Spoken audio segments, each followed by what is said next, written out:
Hi friends, welcome back to my channel. ఈ రోజు మనం ఈ వీడియోలో 9th ఎపిసోడ్ ని చూడబోతున్నాము. ఈ ఎపిసోడ్ స్టార్టింగ్ లోనే రాజు తన గది బయట నడుస్తూ షిన్వోను గురించి తలుచుకుంటూ బాధపడుతున్నాడు. ఆ సమయంలో అసిస్టెంట్ ప్యాలెస్ నుండి బయటకు వెళ్లిపోబోతున్న అమ్మాయిల లిస్టు గురించి చెక్ చేస్తూ అందులో సీనియర్ మేడ్ పేరుండడం గమనించి షాక్ అయిపోతున్నాడు. ఇంకొక వైపు సోరాంగ్ కూడా షిన్వోనికి తగిలిన గాయం గురించి తలుచుకుంటూ టెన్షన్ పడుతూ ఉంటుంది. అప్పుడే రాజు సోరాంగ్ రూమ్ కి వెళ్తున్నాడు. రాజా, మీరు ఇక్కడికి రాకూడదు, ఇది పని వాళ్ళు ఉండే ప్లేస్, దయచేసి వెంటనే ఇక్కడ నుండి వెళ్లిపోండని చెబుతుంది. ఇక అదే సమయంలో అసిస్టెంట్ సీనియర్ మెయిడ్ ని పక్కకు తీసుకుని వెళ్లి, మీరెందుకు ప్యాలెస్ ని వదిలిపెట్టి వెళ్లాలనుకుంటున్నారు, మీ పేరెందుకు ఆ లిస్ట్ లో ఉంది అని అడుగుతున్నాడు. నేను చాలా సంవత్సరాల క్రితము నా భర్తని అలానే నా కొడుకుని వదిలేసి ఇక్కడికి వచ్చాను. ఇప్పుడు వాళ్ళు ఎలా ఉన్నారో ఎక్కడున్నారో నాకు తెలుసుకోవాలనిపిస్తుంది, వాళ్ళని చూడాలనుకుంటున్నాను. ఎలాగో నేను ఇక్కడికి వచ్చిన పని కూడా పూర్తయిపోయింది. రాజుని ఇంత దూరం పెంచి పెద్ద చేసేసాను, ఇంకా నేను ఇక్కడ ఉండి వెళ్లిపోవడమే మంచిది అని చెప్పగానే అసిస్టెంట్ ఏడవడం మొదలు పెడుతున్నాడు. కనీసం రాజుగారికి పెళ్ళయ్యేంత వరకైనా ఇక్కడ ఉండొచ్చు కదా అని అడుగుతున్నాడు. లేదు, కుదరదని సీనియర్ మేట్ అంటున్నారు. ఇక్కడేమో హేయాంగ్, ఆ పోలీస్ అతను చనిపోయాడు కదా, అతన్ని తలుచుకుంటూ బాధపడుతూ ఉంది. తాత హేయాంగ్ ని ఓదార్చడానికి ప్రయత్నిస్తున్నాడు. కానీ హేయాంగ్ కోపంగా, అతను చనిపోతాడని నీకు ముందే తెలుసు కదా, నాకెందుకు చెప్పలేదని కోప్పడుతూ ఉంది. నేను అప్పుడే చెప్పుంటే నువ్వేమైనా నా మాటలు నమ్మి అతన్ని ఇష్టపడేదానివా? మీ ఇద్దరు కలవాలని రాసి పెట్టలేదు, ఇంకా వీటి గురించి ఆలోచించడం మానేయని తాత అంటున్నాడు. కానీ మన హేయాంగ్ ఏమో కాస్త బాధగానే ఉంది. ఇక్కడేమో రాజు సోరాంగ్ రూమ్ లోనే కూర్చొని ఉన్నాడు. రాజా, ప్లీజ్ మీరు త్వరగా ఇక్కడ నుండి వెళ్లిపోండని సోరాంగ్ బ్రతిమలాడుతూ ఉంది. లేదు, కుదరదు, రోజు నువ్వే నన్ను నిద్రపుచ్చుతావు కదా, ఈ రోజు నేను నిన్ను నిద్రపుచ్చుతాను అనేసి సోరాంగ్ ని ఫోర్స్ చేసి పడుకోబెడుతున్నాడు. సోరాంగ్ కూడా నవ్వుతూ పడుకుంటూ ఉంది. రాజు క్యూట్ గా ఒక స్టోరీ చెప్పడం మొదలు పెడుతున్నాడు. ఆ సమయంలో, రాజా, మిమ్మల్ని డిస్టర్బ్ చేసినందుకు మమ్మల్ని క్షమించండి అన్నట్టు ఒక వాయిస్ వినిపిస్తుంది. డిస్టర్బ్ చేస్తున్నారని అర్థమైంది కదా, ఇంకా బయలుదేరండిరా అని రాజు అంటున్నాడు. లేదు రాజా, ఒక ఇంపార్టెంట్ మ్యాటర్ అని చెప్పగానే రాజు బయటకు వస్తున్నాడు. రాజు ఇంతకు ముందు మన షిన్వోని వెతకమని చెప్పి కొంతమంది గార్డ్స్ ని పంపించినట్టు ఉన్నాడు. ఆ గార్డ్స్ ఇద్దరు మేము షిన్వోని కనిపెట్టలేకపోయామని చెబుతున్నారు. ఇక అదే సమయంలో లేడీ సియో కూడా షిన్వోని వెతకమని ఆమె మనుషుల్ని పంపించినట్టు ఉంది. అతను కూడా మేము షిన్వోని కనిపెట్టలేకపోయామని చెబుతున్నాడు. ఆ మాటలు విని లేడీ సియో వాళ్ళని బాగా తిడుతూ ఉంది. ఇక రాజేమో మీరు ఎలా అయినా షిన్వోని కనిపెట్టి తీరాలని చెబుతున్నాడు. ఇక అదే సమయంలో విలన్ మినిస్టర్ లేడీ సియో దగ్గరికి వెళ్తున్నాడు. అతన్ని కనిపెట్టలేకపోతే నువ్వు కూడా చనిపో అనేసి ఇన్ని రోజులు హెల్ప్ చేసిన అతన్ని చంపేస్తున్నాడు. లేడీ సియో ఏమో కోపంగా, రాజు మహిళల అక్రమ వ్యాపారం అంతా ఆపేశాడు, నెక్స్ట్ ఏం చేయాలి, డబ్బులు ఎలా సంపాదించాలని అడుగుతుంది. ఇంకా మనకు మ్యారేజ్ బ్యాన్ తో అవసరం లేదు, ఎలాగో త్వరలో మహారాణిని సెలెక్ట్ చేయబోతున్నారు కదా, నీ కూతుర్ని క్వీన్ చేద్దామని మాట్లాడుకుంటున్నారు. ఇక్కడేమో రాజమాత తన మనవడికి పెళ్లి కాబోతుందని తెలిసి చాలా హ్యాపీగా ఫీల్ అవుతున్నారు. ఇక కోర్టులో రాజు పెళ్లి గురించి చర్చ వస్తుంది. రాజు సోరాంగ్ గురించి తలుచుకుంటూ టెన్షన్ పడుతున్నాడు. రాజు సోరాంగ్ ని ఇష్టపడ్డప్పటికీ సోరాంగ్ కి ఫ్యామిలీ బ్యాక్గ్రౌండ్ లేదు, తన గురించి ఎవరికీ తెలియదు, కాబట్టి తనని మహారాణిని చేయడం కుదరదు. నేను ఇప్పుడు ఏం చేయాలి అన్నట్టు రాజు ఆలోచిస్తున్నాడు. దానికి ఆ లవ్ మినిస్టర్ ఉంటాడు కదా, అతను ఒక ప్లాన్ చెప్తున్నాడు. రాజా, మీరు ఎలా అయినా సోరాంగ్ ని ప్రెగ్నెంట్ చేయాలి, మీ వారసుడు సోరాంగ్ కడుపులో పెరిగితే తనని మహారాణిని చేయడానికి ఒక అవకాశం ఉంటుంది, ఈ ఐడియా ఎలా ఉందని అడుగుతున్నాడు. ఆ మాటలు విని రాజు షాక్ అయిపోతున్నాడు. లేదు, మేము ఇప్పుడిప్పుడే క్లోజ్ అవుతున్నాము, ఇంకా అంత దూరం వెళ్ళలేదని సిగ్గుపడుతూ చెప్తున్నాడు. రాజా, మీరు అమ్మాయిని సిన్సియర్ గానే ఇష్టపడుతున్నారు కదా, అయితే మీరు ఈ పని చేసి తీరాల్సిందే అని చెప్పగానే రాజు కూడా దాని గురించి ఆలోచించడం మొదలు పెడుతున్నాడు. ఎలాగో అలాగా ఈ ప్లాన్ ని సక్సెస్ చేయాలి అనుకుని రాజు సోరాంగ్ ని పిలిపించి, రేపు మనం మార్కెట్ పరిశీలన కోసం వెళ్ళబోతున్నాము, వెళ్దామా అని అడుగుతున్నాడు. వెళ్ళడం కాదు, మనం కూడా ఒక అంగడి పెట్టి డబ్బు సంపాదిద్దామని సోరాంగ్ అంటుంది. నేను రాజుని, నాకు డబ్బు సంపాదించాల్సిన అవసరం లేదు, డబ్బు సంపాదిస్తే ఎంత హ్యాపీగా ఉంటుందో మీకు ఎలా అర్థమవుతుంది, రేపు నేను మీకు చేసి చూపిస్తాను అనేసి నెక్స్ట్ డే మార్నింగ్ ఇద్దరు కలిసి మార్కెట్ కి వెళ్తున్నారు. అక్కడ సోరాంగ్ థ్రెడ్స్ తో డిజైన్ చేసి అమ్ముతూ ఉంటుంది. చాలా మంది అమ్మాయిలు వచ్చి వాటిని కొనుగోలు చేస్తుంటారు. అది చూసి రాజు షాక్ అయిపోతున్నాడు. అవును, నువ్వు అన్నట్టుగానే డబ్బులు సంపాదిస్తుంటే చాలా హ్యాపీగా ఉంది, నువ్వు ఈ థ్రెడ్స్ మొత్తము 5 రూపాయలకే కొన్నావు, కానీ ఇప్పుడు ఒక్కొక్కటి రూపాయలకి అమ్ముతున్నావు, ప్రజల్ని బాగా దోచుకుంటున్నావు అని అనగానే రాజా నోరు మూసుకొని బిజినెస్ చేయండి అని అంటూ ఉంది. అంతలో చాలా మంది అమ్మాయిలు అక్కడికి వస్తున్నారు. ఈ మ్యారేజ్ బ్యాన్ రిమూవ్ అయిపోతే మనందరికీ పెళ్లిళ్ళు అయిపోతాయి, హ్యాపీగా ఉండొచ్చు అన్నట్టు మాట్లాడుకుంటున్నారు. నా వల్ల ఇంతమంది అమ్మాయిలు ఇబ్బంది పడుతున్నారే అని రాజు ఆలోచిస్తున్నాడు. ఇప్పుడు సోరంగ్ ఆ థ్రెడ్స్ తో డిజైన్స్ తయారు చేస్తూ ఉంది. నేను కూడా ఒకటి తయారు చేస్తాను అనేసి రాజు కూడా ఒకటి ట్రై చేస్తున్నాడు. కానీ అది బారాలేదు, ఇదేం బాలేదు, దీన్ని పడేయబోతున్నానని అంటున్నాడు. లేదు, మీరేం చేసినా నాకు నచ్చుతుంది అనేసి సోరంగ్ దాన్ని తన దగ్గర పెట్టుకుంటుంది. ఆ ఐటమ్స్ అన్ని అమ్మేశాక ఇద్దరు కలిసి షాపింగ్ కి వెళ్తున్నారు. అలానే వాళ్ళిద్దరి పెయింటింగ్ వేయించుకుంటున్నారు. ఆ సమయంలో రాజు బయట వాళ్ళు ఇలా నా ఫోటోని డ్రా చేయడం మంచిది కాదు అని చెప్పడంతో మీరు రాజ్ అని ఇక్కడ ఎవరికీ తెలియదు, కాస్త నోరు మూసుకొని సైలెంట్ గా ఉండండి అని సోరంగ్ తిడుతూ ఉంది. ఆ తర్వాత ఇద్దరికి పెళ్లి జరగాలని మొక్కుకొని ఇందాక రాజు తయారు చేసిన ఆ డిజైన్ ని అక్కడ కడుతున్నారు. కానీ మ్యారేజ్ బ్యాన్ ఉండడం వల్ల ఎవరు అక్కడ పెళ్లి కావాలని మొక్కుకొని తాడు కట్టకూడదంట. సైనికులు వీళ్ళని పట్టుకోవడానికి వస్తున్నారు. వెంటనే సోరంగ్ అక్కడ నుండి పరుగులు తీస్తూ ఉంది. నేను రాజుని నేనెందుకు పరిగెత్తాలని అడుగుతున్నాడు. మీరు రాజుని ఇక్కడ ఎవరికీ తెలియదు, వాళ్ళ దగ్గర జిక్కితే మనల్ని కైమా కొట్టేస్తారని చెప్పడంతో ఇద్దరు అక్కడ నుండి క్యూట్ గా పారిపోతున్నారు. ఇంకా మార్నింగ్ అంతా ఫుల్ గా ఎంజాయ్ చేసేసి రాత్రవ్వగానే సోరంగ్ రాజుకి డ్రెస్ చేంజ్ చేయడానికి హెల్ప్ చేస్తూ ఉంది. ఇక అదే సమయంలో సోరంగ్ రాజుకి కాస్త దగ్గరగా ఉండడంతో ఈ రోజు ఎలా అయినా బేబీకి ప్లాన్ చేయాల్సిందే అని అనుకుంటూ సోరంగ్ కి కిస్ చేయబోతున్నాడు. సోరంగ్ కి కాస్త నర్వస్ గా ఫీల్ అవుతూ ఉంది. ఆ సమయంలో రాజమాత మాటలు తనకి గుర్తుకొస్తున్నాయి. నీకు చదువు లేదు, ఏమీ లేదు, మహారాణి అయ్యే అర్హతలు ఏమీ లేదు, ఇంకా ఏ ధైర్యంతో ఇలా బిహేవ్ చేస్తున్నావని చాలా కఠినంగా మాట్లాడి ఉంటారు. అవును, మీరు చెప్పింది నిజమే, నాకు మహారాణి అయ్యే అర్హత లేదు, నేను ఆ పదవి కోసం ఆశపడడం లేదు, మీరేం కంగారు పడకండి అని సోరంగ్ అంటూ ఉంది. ఇప్పుడు దాని గురించి తలుచుకుంటూ రాజా నెక్స్ట్ మన ఇద్దరు పరిస్థితి ఏంటి అని అడగగానే నువ్వేం దాని గురించి టెన్షన్ పడకు, నేను ఎలా అయినా నిన్ను మహారాణిని చేసి తీరుతాను, ఇంకెవ్వరిని మహారాణిని కానివ్వనని అంటున్నాడు.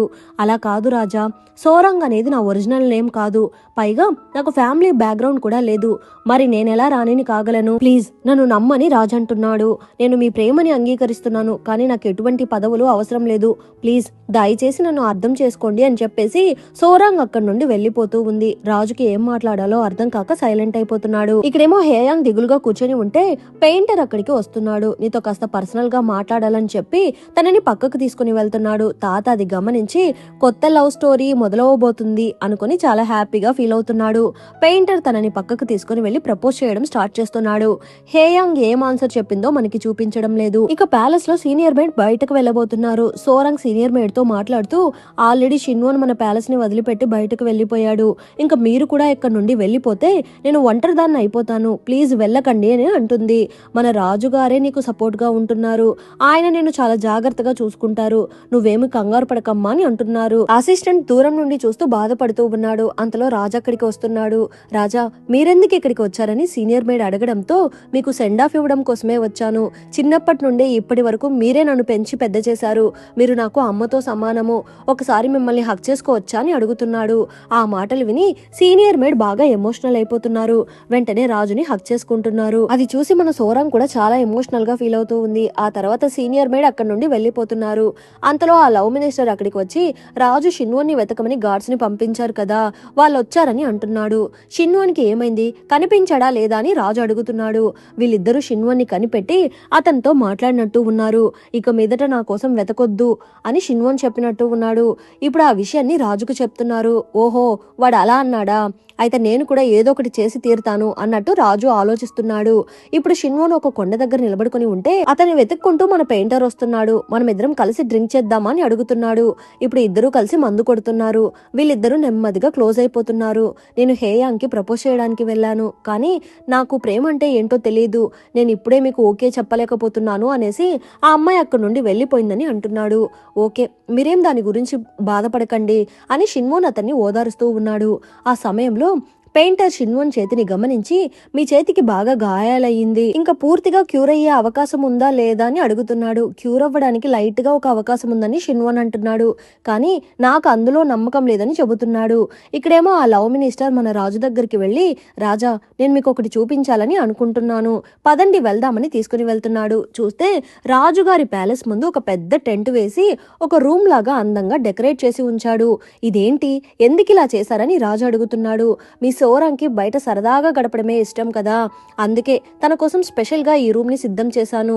రాజా, ఈ రోజే మీ పనిని మొదలు పెట్టండి అని చెప్పగానే రాజు బాగా సిగ్గుపడుతున్నాడు. ఏం చేయాలి అన్నట్టుగా ఆలోచిస్తున్నాడు. నెక్స్ట్ డే మార్నింగ్ సోరాంగ్ బయటకు వస్తుంది. చూస్తే బయట ఒక అందమైన బొకే ఉంది. దాన్ని చూడగానే సోరాంగ్ కి అర్థమైపోతుంది అది రాజు పనేనని. రాత్రి మన రాజే ఆ బొకేని అక్కడ పెట్టి ఉంటాడు. దాన్ని చూడగానే సోరాంగ్ చాలా హ్యాపీగా ఫీల్ అవుతూ ఉంది. వేగంగా పరిగెత్తుకుంటూ వెళ్లి రాజుని కిస్ చేస్తుంది. నాకు చాలా హ్యాపీగా ఉంది, నేను మీకు ముద్దు కూడా పెట్టుకోకూడదా అనేసి వరుసగా ముద్దులు పెడుతూ ఉంది. అది చూసి రాజు టెన్షన్ పడిపోతున్నాడు. తను ఇంత స్పీడ్ గా ఉందేంటి అనుకుని నాకు కాస్త వర్క్ ఉంది, సాయంత్రం మాట్లాడతాను అనేసి అతను అక్కడి నుండి వెళ్లిపోతున్నాడు. అది చూసి సోరాంగ్ డల్ అయిపోతూ ఉంది. ఇక్కడేమో సీనియర్ మెయిడ్ భాను వాళ్ళ విలేజ్ కి వెళ్తున్నారు. వాళ్ళ సీనియర్ మెయిడ్ ని చూసి చాలా హ్యాపీగా ఫీల్ అవుతూ ప్యాలెస్ లో ఉన్న అమ్మాయిలందరినీ మాకు పరిచయం చేయబోతున్నారా అని అనుకుంటూ మనందరికి ఇంకా పెళ్లిళ్ళు అయిపోతాయి అని హ్యాపీగా ఫీల్ అవుతూ ఆవిడ చుట్టూ నిలబడుకొని ఉన్నారు. మీ అందరికి పెళ్లిళ్ళు అవ్వడం కాస్త కష్టమే అని సీనియర్ మెయిడ్ చెప్పడంతో మేం బాలేమని అంటున్నారా? అవునని సీనియర్ మెయిడ్ చెప్తున్నారు. అయినా మీరు నిజాన్ని ఇంత ఓపెన్ గా చెప్పడమేమీ బాలేదు, కాస్త మేము హట్ అవ్వకుండా చెప్పాల్సింది. అలా కాదు, మీ అందరినీ అందంగా తయారు చేయడం నా బాధ్యత, నేను మీ అందరినీ పర్ఫెక్ట్ గా రెడీ చేస్తానని చెప్పడంతో వాళ్ళు చాలా హ్యాపీగా ఫీల్ అయిపోతున్నారు. కానీ మీరందరూ నాకు ఒక హెల్ప్ చేయాలి, నేను నా కొడుకు కోసం వెతుకుతున్నాను, ఆ అబ్బాయిని కనిపెట్టి ఇవ్వాల్సింది మీ బాధ్యతే. ఓ సింతే కదా, మేం చూసుకుంటామని అంటున్నారు. ఇక మన షెన్వాన్ వాళ్ళ పేరెంట్స్ దగ్గరికి వెళ్తున్నాడు. వాళ్ళ నాన్న కూడా ప్యాలెస్ లోనే పనిచేస్తూ ఉంటారు. షిన్వోన్ చేతిని చూసి పేరెంట్స్ బాగా బాధపడుతున్నారు. షిన్వోన్ సామాన్లన్నీ వాళ్ళ ఇంటికి తీసుకుని వెళ్తున్నారు. అక్కడ చాలా పుస్తకాలు ఉన్నాయి, అవన్నీ ఈ బాక్స్ లో పెట్టాను అనేసి ఆ బాక్స్ ని కింద దింపబోతూ ఉంటే అందులో ఉన్న బుక్స్ అన్ని కింద పడిపోతున్నాయి. అందులో శృంగారానికి సంబంధించిన పుస్తకాలున్నాయి. అది చూసి షిన్వోన్ కాస్త షైగా ఫీల్ అవుతున్నాడు. ఇక అదే సమయంలో సోరంగ్ ఈ రోజు ఈయనకి ఏమైంది, నన్ను వదిలేసి వెళ్లిపోయారేంటి అని తలుచుకుంటూ ఫీల్ అవుతూ కాస్త పక్కకు చూస్తూ ఉంటే అక్కడ సోరంగ్ రాజుకిచ్చిన శృంగార పుస్తకాలున్నాయి. పాపం మన రాజు, ఆయనకి ఇలాంటి బుక్స్ ఎందుకు ఇచ్చానా అని తలుచుకుంటూ నవ్వుకుంటూ ఉంది. ఇక షిన్వోన్ రూమ్ లో ఆ పని అతను ఏంటి ఈ పుస్తకాలు ఇలా ఉన్నాయి అని అడుగుతున్నాడు. మీరేం తప్పుగా అనుకోకండి షిన్వోన్ చెప్పేలోపే అతను ఆ బుక్స్ చదువుకుంటూ బయటకు వెళ్లిపోతున్నాడు. ఇక అదే సమయంలో షిన్వోన్ కి అతని రూమ్ లో ఒక పెట్టె కనిపిస్తుంది. ఆ బాక్స్ ని షిన్వోన్ ఎంగేజ్మెంట్ సమయంలో అతనికి ఇచ్చి ఉంటారు. షిన్వోన్ ఆ బాక్స్ గురించి పూర్తిగా మర్చిపోయినట్టు ఉన్నాడు. దీని గురించి పూర్తిగా మర్చిపోయామే అనుకుంటూ ఆ బాక్స్ ని ఓపెన్ చేసి చూస్తున్నాడు. చూస్తే అందులో ఒక లెటర్ అలానే ఒక పెయింటింగ్ కనిపిస్తుంది. అది చూసి అతను షాక్ అయిపోతున్నాడు. ఇక్కడేమో రాజు ఆ టెంట్ దగ్గర సోరాంగ్ కోసం వెయిట్ చేస్తున్నాడు. అంతలో సోరాంగ్ కూడా అక్కడికి వస్తుంది. ఎందుకు ఇలాగ టెంట్ ఏర్పాటు చేశారని సోరాంగ్ అడుగుతూ ఉంది. మనం ఇద్దరం కలిసి డ్రింక్ చేయడానికి ఇలా ఏర్పాటు చేశాను. ఓహో అవునా, అయితే బయటే కూర్చొని తాగుదాం రండి అని పిలుస్తూ ఉంది. లేదు లేదు, లోపల అరేంజ్ చేశాను, లోపలికి వెళ్దామని పిలుస్తున్నాడు. ఓ సంతే కదా, పదండి లోపలికి వెళ్లి డ్రింక్ చేద్దామని రాజుగారిని లోపలికి తీసుకుని వెళ్తూ ఉంది. ఆ లవ్ మినిస్టర్ ఏమో రాజుగారికి ఆల్ ద బెస్ట్ చెప్తున్నాడు. రాజు కాస్త టెన్షన్ పడుతూ లోపలికి వెళ్తున్నాడు. తాగడానికని చెప్పారు, మరి బెడ్ ఎందుకు వేశారని అడుగుతుంది. లేదు, మనం బాగా తాగి తాగి అలసిపోతే ఇక్కడే పడుకోవచ్చు కదా, అందుకే ఇలా అరేంజ్ చేశాను అన్నట్టు రాజు కవర్ చేసుకుంటున్నాడు. ఆ రోజు కొత్త లంగా వేసుకుని ఇలాగే తిరిగాను కదా అని చెబుతూ సోరాంగ్ హ్యాపీగా తిరుగుతూ ఉంది. రాజు వెంటనే సోరాంగ్ ని దగ్గరికి లాక్కొని దీన్ని సీక్రెట్ రూమ్ అంటారు, ఇక్కడ ఏం జరిగినా ఆ విషయం బయటకు పోదు, మనం ఇద్దరం కలిసి డ్రింక్ చేసినా ఆ చిన్న విషయం కూడా బయటకు వెళ్ళదు అని రాజు చెప్పడంతో అవునా, అయితే నేను మీకు కిస్ చేయొచ్చా అనేసి రాజుకి ముద్దు పెడుతూ ఉంది. ఇంకా ఇద్దరూ కలిసి నైట్ టైం స్పెండ్ చేస్తున్నారు. మళ్ళీ మనకి షిన్వోన్ని చూపిస్తున్నారు. ఇందాక ఆ బాక్స్ లో ఒక ఫోటోని చూసి షాక్ అయ్యాడు కదా, ఆ ఫోటో మరెవరిదో కాదు మన సోరాంగ్దే. తనే ఒరిజినల్ పెళ్లి కూతురు కదా, పైగా అందులోనూ తన ఒరిజినల్ నేమ్ తో ఆ ఫోటో ఉంది. అది చూడగానే షిన్వోన్ కి అర్థమైపోతుంది, నేను పెళ్లి చేసుకోవాల్సిన అమ్మాయి ఈ అమ్మాయే, నేనే పెళ్లి కొడుకునని తెలిసి కూడా తను నన్ను పట్టించుకోలేదని అనుకుంటున్నాడు. ఇక్కడేమో తాతకి కాస్త హెల్త్ బాలేదు. డాక్టర్ అతన్ని చెక్ చేసి ఈయనకి ఎక్కువ సమయం లేదు, చూడాల్సిన వాళ్ళు ఎవరైనా ఉంటే వచ్చి చూసి వెళ్ళమని చెప్పండి అని చెబుతున్నాడు. హేయాంగ్ వెంటనే అయితే మనం సోరాంగ్ ని పిలిపించాలి అని చెప్పగానే షిన్వోన్ కూడా ఓకే చెబుతున్నాడు. ఇక్కడేమో సోరాంగ్ బయట కూర్చొని ఎంజాయ్ చేస్తూ ఉంది. ఆ సమయంలో ఒక పాప అక్కడికి వచ్చి ఒక లెటర్ ఇస్తుంది. అందులో తాతకి హెల్త్ బాలేదు, త్వరగా రా అని రాసి ఉంది. ఆ విషయం తెలుసుకుని సోరాంగ్ బాగా బాధపడుతూ ఉంది. రాజు తనని హక్ చేసుకుంటున్నాడు. తాతకి హెల్త్ బాలేదు, నేను వెంటనే ఇంటికి వెళ్ళాలని అంటుంది. ఇప్పుడు మన షిన్వోన్ కి నిజమేంటో తెలిసిపోయింది కదా, వెంటనే సోరాంగ్ వాళ్ళ ఇంటికి అదే లేడీ సియో వాళ్ళ ఇంటికి వెళ్తున్నాడు. ఇంకా ఎంతకాలం దాన్ని దాచిపెట్టబోతున్నారు, మీ చిన్న కూతురికి మీ పెద్ద కూతురి పేరు పెట్టి పిలుస్తున్నారు, మీకు సిగ్గుగా లేదని అడుగుతున్నాడు. అవును, నేను అలానే పిలుస్తాను, నీ ప్రాబ్లం ఏంటి? సోరంగ్ రాజుగారికి చేసిన మోసం బయటపడితే అది దేశద్రోహం అవుతుంది అని షిన్వోన్ని బెదిరిస్తుంది. షిన్వోన్ కూడా బాధగా అక్కడి నుండి వెళ్లిపోతున్నాడు. ఇలా జరిగిందేంటమ్మా అని చిన్న కూతురు అడుగుతూ ఉంటే, వాడికి ఆల్రెడీ ఒక చెయ్యి కూడా లేదు, ఇంకా వాడు మనల్ని ఏం చేయగలడు అని అంటుంది. ఇక్కడేమో మన సోరంగ్ ఇంటికి వెళ్ళడానికి సిద్ధమవుతూ ఉంది. రాజు తనని జాగ్రత్తగా చూసుకోవడం కోసము ఇద్దరు అసిస్టెంట్లని అపాయింట్ చేస్తున్నాడు. నువ్వు వద్దనే అంటావు, కానీ నేను ఇక్కడ ప్రశాంతంగా ఉండాలనుకుంటున్నాను, వాళ్ళిద్దరిని నీతో పాటు తీసుకుని వెళ్ళు అని చెప్పడంతో ఓకే అనేసి సోరంగ్ కూడా అక్కడి నుండి వెళ్ళిపోతూ ఉంది. ఆ తర్వాత సోరంగ్ తాతని మీట్ అయ్యి, తాత నీకేమైంది, ఎందుకు ఇలా అయిపోయారని అడుగుతుంది. నువ్వెందుకు ఇక్కడికి వచ్చావు, నువ్వు ఇప్పుడు మహారాణివి, నువ్వు ప్యాలెస్ లోనే ఉండాలి, బయటకు రాకూడదని అంటున్నాడు. అంతలో డాక్టర్ మాట్లాడుతూ, మీ తాతకి హెల్త్ అస్సలా బాలేదు, కొన్ని రోజులు ట్రీట్మెంట్ తీసుకోవాలని అంటున్నాడు. ఆ తర్వాత సోరంగ్ మన హేయాంగ్ తో మాట్లాడుతూ, నువ్వేం బాధపడకు, ఇంక మీదట తాతని నేను చూసుకుంటాను అని తనకి ధైర్యం చెప్తూ ఉంది. రూమ్ కి వచ్చాక సోరంగ్ రాజుకి ఒక లెటర్ పంపిస్తూ ఉంది. అందులో మా తాతకి హెల్త్ బాలేదు, జబ్బేంటో ఇంకా కనిపెట్టలేకపోతున్నారు, తాతకి పూర్తిగా క్యూర్ అయ్యాక నేను ప్యాలెస్ కి వస్తాను, అంతవరకు నా కోసం వెయిట్ చేస్తూ ఉండని అని లెటర్ పంపిస్తుంది. రాజేమో మన సోరంగ్ ని బాగా మిస్ అవుతున్నాడు. ఇక్కడ మన సోరంగ్ కూడా రాజుని బాగా మిస్ అవుతూ ఉంది. ఆ సమయంలో సోరంగ్ ని మీట్ అవ్వడానికి షిన్వోన్ అక్కడికి వస్తున్నాడు. నేను ఇప్పుడు రాజుగారికి సొంతమైపోయానని సోరంగ్ అంటుంది.